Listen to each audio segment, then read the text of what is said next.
हाय, hello, नमस्कार. मी तुमचं सगळ्यांचं स्वागत करते आपल्या एका नवीन रेसिपीमध्ये. तर आज मस्तपैकी असा रस्सा वड्याचा बेत होता, तर तीच रेसिपी आहे मी आज तुमच्यासोबत शेअर करणार आहे. तर चला तर मग रेसिपीला सुरुवात करूया. तर इथे मी सर्वात आधी वाटण्यासाठी तयारी केली आहे. तर त्यासाठी मी घेतला आहे कांदा, खोबरं, टमॅटो हे सगळं मी आधी मस्त तसं तव्यावरती भाजून घेतलं आहे लालसर होईपर्यंत. आणि नंतर लालसर झालं की ते मिक्सरमध्ये मस्त असं बारीक करून घेतलं. वाटण घालूनच भाजी खूप छान लागते ही रस्सा वड्याची, त्यामुळे वाटण करून घेतलं. वाटण हे आपलं मस्त असं मिक्सरमध्ये छान बारीक झालेलं आहे, तुम्ही बघू शकता.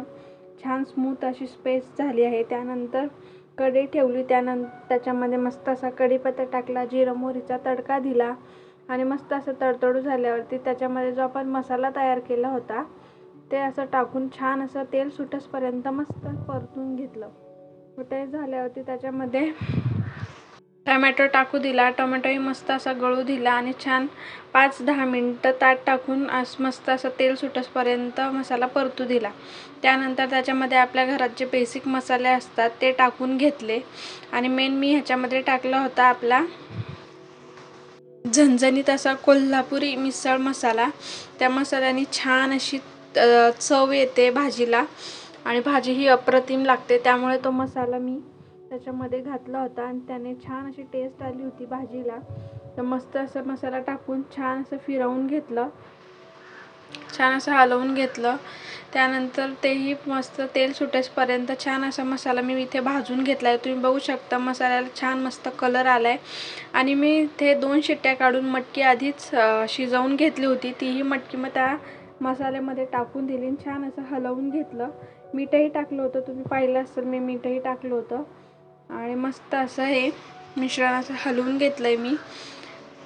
नंतर तुम्हाला जेवढ्या माणसांसाठी रस्सा बनवायचा आहे तेवढं तुम्ही मस्त गरम पाणी टाका. गरम पाणी टाकून घ्यायचं आहे तुम्हाला जेवढ्या माणसांसाठी तिथे हवं आहे. मी इथे 2-3 माणसंच आहोत आम्ही, मग 2-3 माणसांसाठी एवढा रस्सा केला होता. आणि छान असं वरून कोथिंबीर टाकून गार्निश केल्याने इथं आपली मस्त अशी भाजी तयार आहे.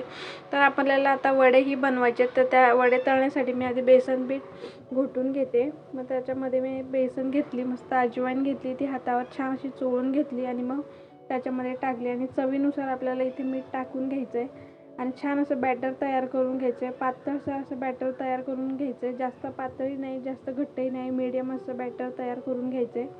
आणि इकडे आपले बटाटे वगैरे पण उकळून झाले होते.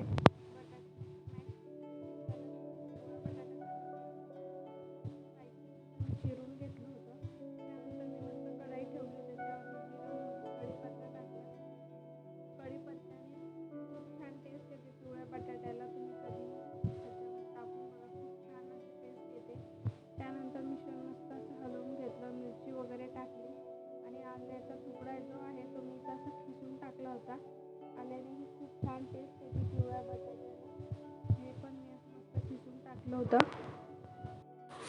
मग नंतर मीठ टाकलं आणि छान असं मस्त हलवून घेतलं आणि कोथिंबीर टाकली. कोथिंबीर टाकल्याने पण खूप छान टेस्ट येते बटाट्याला. मग आपण जो बटाटा शिजवून मॅश करून घेतला होता तोही त्याच्यामध्ये सोडून छान असं परतवून घेतला आणि आपल्या इकडे पिवळा बटाटाही मस्त असा रेडी झाला होता.